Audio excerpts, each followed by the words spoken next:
девочки держат вот так, ручками вот так вот, и мизинчики ставят под низ, под донышко.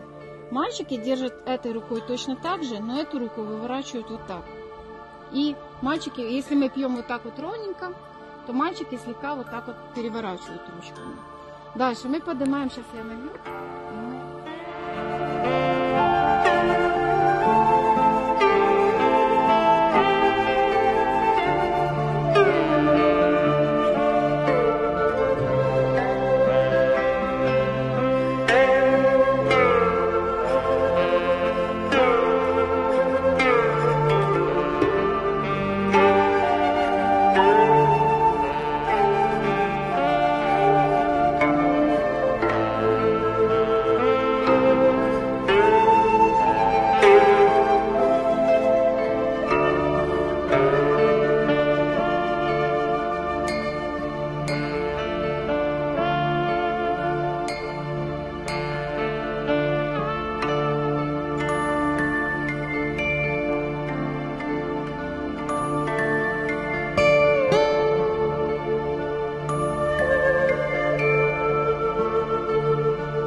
Кстати, вот так еще вот в начале наши предки, казаки, тоже так мечали.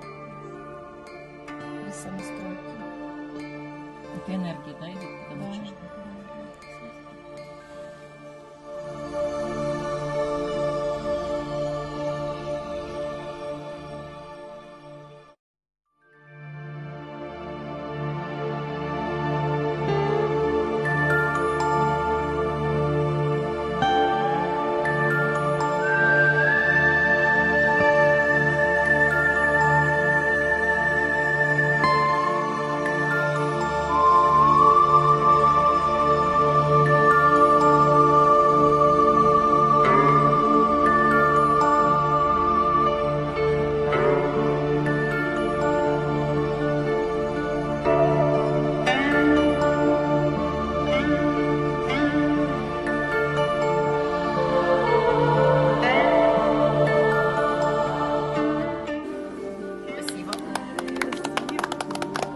Благо.